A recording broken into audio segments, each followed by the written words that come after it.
Hi viewers, welcome to Rumana's Kitchen. இன்னைக்கு நம்ம சேனல்ல சிக்கன் டாங்கடி கபாப் எப்படி பண்றதுங்கறத பார்க்கலாம்.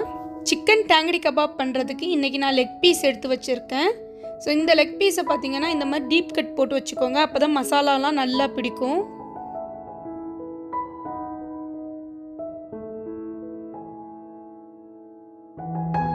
இப்போ எல்லா சிக்கனையும் நம்ம கட் பண்ணியாச்சு. இப்போ இது கூட நம்ம 1.5 tablespoon ginger garlic paste add பண்ணிக்கலாம்.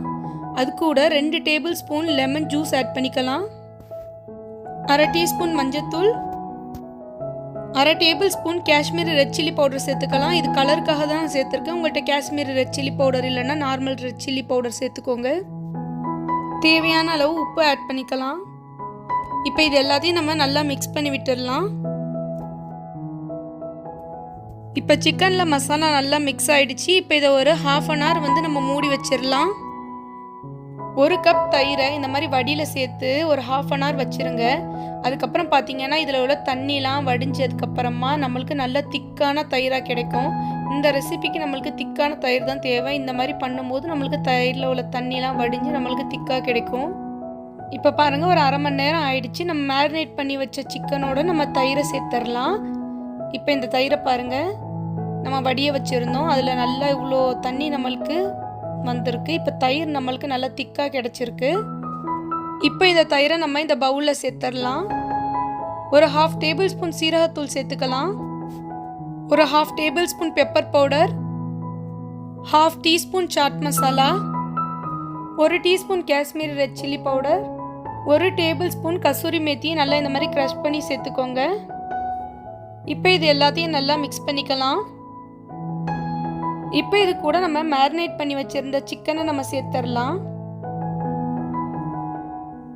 இப்போ இதையும் நம்ம நல்லா மிக்ஸ் பண்ணி விட்டுடலாம். இப்போ இது கூட நம்ம 2 டேபிள்ஸ்பூன் ஆயில் சேர்த்து லாஸ்ட்டாக மிக்ஸ் பண்ணிக்கலாம்.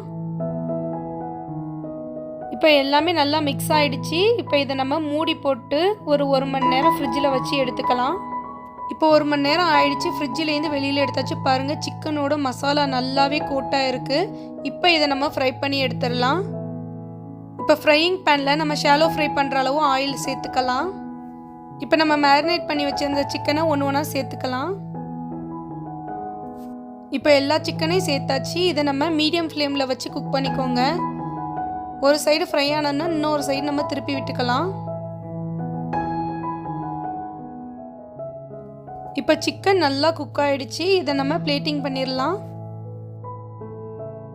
நம்மளோட டாங்கடி கபாப் சூப்பராக ரெடியாக இருக்குது. பாருங்கள், சிக்கன்லாம் ரொம்ப சூப்பராக குக்காக இருக்குது. டேஸ்ட் ரொம்பவே நல்லா இருக்குது. உங்களுக்கு இந்த ரெசிபி பிடிச்சிருந்தா லைக் பண்ணுங்கள், ஷேர் பண்ணுங்கள், சப்ஸ்கிரைப் பண்ணுங்கள். மறக்காமல் பெல் பட்டனை கிளிக் பண்ணுங்கள். தேங்க்யூ.